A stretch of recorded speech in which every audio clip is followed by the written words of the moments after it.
Hello, everybody, and welcome to Riftbound Ramblings. I'm your host, Barrett, and today is, well, for me, technically Sunday, but today is meant to be the reveal video for Friday, so it's Friday Fun Day! These are all the cards that were given to us on 6/27. As you can kind of tell a little bit by my voice, I'm recovering a little bit, hence why the delay, but I wanted to still get this out before we go into next week where we have even more reveals. So, without further ado, let's dive in. First up, we've got the Forge of the Future. All the reveals today are going to be given to us by Riftbound Official on their Instagram and Twitter and stuff like that. But this is a 2 energy order gear that says when you play this, you play a 1 might recruit unit token at your base. And it also has another ability where you can just kill this off and then recycle up to 4 cards from trashes. That means you can pick either trash, which is pretty good. I think this card is pretty generic. The fact that it is a gear, though, it only costs 2, and it comes with a body, I like it a lot. Especially if we end up getting any sort of synergy in the future that's like doing something with your own gear, right? Obviously, we've seen like other stuff that kills off gears for both you and your opponent, but this isn't one that you want to kill off necessarily. But it is something that still gives you a cookie when you play it, and then you don't care if you kill it off either from its own effect or for some other sort of benefit. So like whether there's like a legend in the future that cares about having gears, I like this one a lot. Um, because it comes with a body with it, which is the main detriment for playing gears. So I'm going to give it Diamond. I don't actually know if I'll give it Challenger at all, unless there's like another really big reason. But the recycling effect is pretty good. There are characters like Kaisa and like Jinx decks that use cards from their discard pile, so putting those away and making sure your opponent can't get them is pretty good as well. Moving on, we've got the Candlelit Sanctum. This is a battlefield that they showed off to us. And this is when you conquer here, look at the top 2 cards of your main deck. You may recycle one or both of them. Put those you put those you don't back in any order. So it looks at the top card of your deck, or two of them obviously, and then you can recycle them, which is good. But it's not too strong, right? It's really just like Scry 2 or Vision 2, I should say. Um, And this is the kind of stuff on why I kind of like Battlefields, which is why I'm giving it Challenger. I think this is not too powerful to be giving your opponent in case they take over this battlefield, and it's not too overpowered for you if you take it on as well, which I think matters in the long haul unless you're playing a deck that really, really needs specific battlefield synergy. But if not, in like the 4-player versions of the game when there's 3 battlefields out, if this one gets picked, it's not like it's not gonna be the reason you win or fall behind or lose. So I think this one is pretty good. Moving on, we've got the Pit Rookie, which is a 2 energy, 2 might bilge water unit for the body domain that says when you play me, buff another friendly unit. I like this.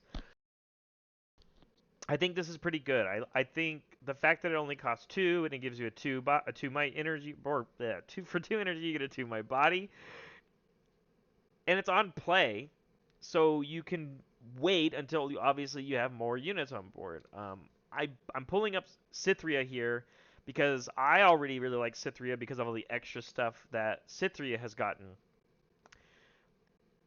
But the more ways we have to generate buffs onto your units, not just like other ones, but itself, like on Cythria, for cheap energy costs, I think is going to be the success of the buff mechanic, really. Uh, and, I really like Udyr, and we were talking about when this guy got revealed, like how many different ways can we put buffs on Udyr in the middle of a turn to make, like, do the crazy get all 4 effects in one turn of, like, ability, like, style, and Pit Rookie is going to be a way for us to do that. So honestly, just for it being a 2 energy buffing another guy, to me is good enough to give it Challenger, but there's obviously going to be even more synergies that come out in the future. Moving on, we've got the first champion unit for today, which is the Body Domain Qiyana. She costs 4 energy and a power for 4 might. You get an Ixtal Qiyana champion unit, and she has Deflect, which is very, very good. We like Deflect. And she says, when I conquer, draw 1 or channel 1 rune exhausted. That's really good. The fact that this is repeatable is insanely good. Uh, I'm immediately going to give her Challenger because without even putting up all the different stuff on the slides, like There is so many different decks where this is good, right? Like generically, she's gonna go in any deck that has body accessibility to it because it has deflect. Your one power is immediately gonna get a trade-off power back from your opponent, and when this does finally do something, she refunds it. If you just choose the channel, she refunds it. But obviously, she has the ability to give you repeatable draw, which is also very good. She's not a mighty unit. That's something to keep in mind because she only has 4 might. But of course, body is really good at buffing stuff, as we even just saw with like the pit rookie or the pit rookie. You can get her up to 5, which will make her mighty, but it's not playing a mighty unit, so it wouldn't really work with Vala Bear. That also being said, if you find a way to conquer multiple things in a turn with Qiyana, aka something like a Misfortune deck, giving her ganking, other stuff, feels pretty good. So I think she's going to have a very high ceiling and a very, very high floor as well.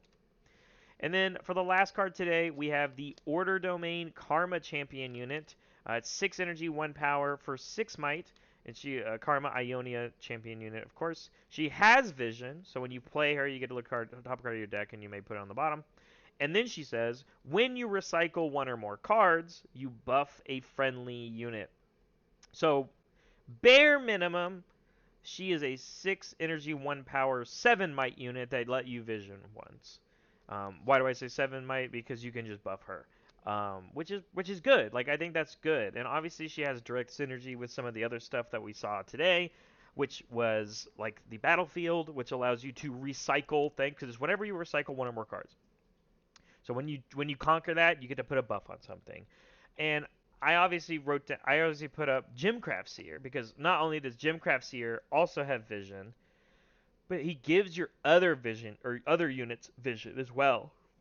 Granted, this only works in an Order and Mind deck because of Gymcraft Seer, but essentially with Gymcraft Seer on the board and Karma, any unit that comes into play gets a buff immediately. Because obviously, if Karma's already on the board, Karma's going to get the buff first from her own vision. Gymcraft Seer, when Gymcraft Seer comes in, you'll give the buff to Gymcraft Seer.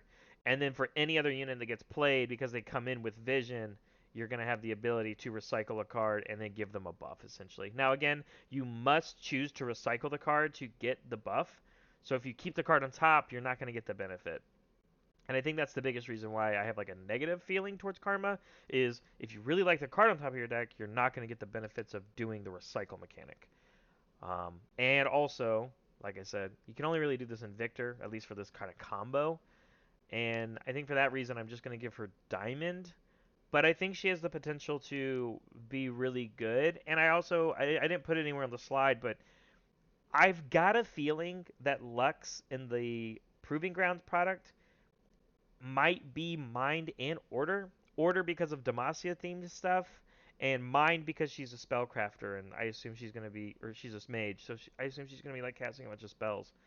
So I've got a feeling that there might be another legend even on release that has this combination, and if for any reason Lux benefits from doing this sort of mechanic, I could see it being pretty successful. But Victor's already fine with playing like a later game, so the 6 energy champion unit here isn't that big of a deal in Karma.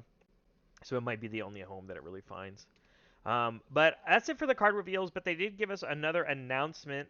This was over the weekend also as well. So the Arcane box set has officially been delayed. And when I say officially, I'm basing it off of essentially this Discord message from Dave Tron that he says the original plan was to get the Arcane English boxes out early this year. We don't have any more info right now. Obviously, they're a little late on it. But we are still working towards getting them out, focused on getting the core game and Origins as good as possible and bringing them to game stores first priority, which I think we can all agree is the more important thing because they've already told us, and as we can see even here, like in the photo of this box set from the Chinese ones, these are all the cards that we already know of. All of these are old. Like they're just reprints is what I should say. They obviously have the arcane treatment of, using the art from the Arcane TV show. But as long as we can have the first product out, people can build their decks. I think people care more about that than this, aesthetic product. I know it's already going to be limited on how many they make because they said it was going to be pretty exclusive. So maybe this means with more time allowed, they might end up making more of them altogether. And then on top of that, if they make more of them, more people can have access to them, and it's also later people can make the decision if they actually want it or not. It's just a collector's piece, of course. But that's going to be it for today. Thank you so much for sticking around and watching this video. I know it's coming up on Sunday late, but feel free to join in for next week as we will have more reveals for the first set for Riftbound Set 1 Origins. So give a like to the video, comment down below if you have anything, any questions, or anything you like that you saw today, and of course subscribe to the channel so you can always make sure whenever I upload something else. But thank you so much for tuning in today. We'll see you all next time.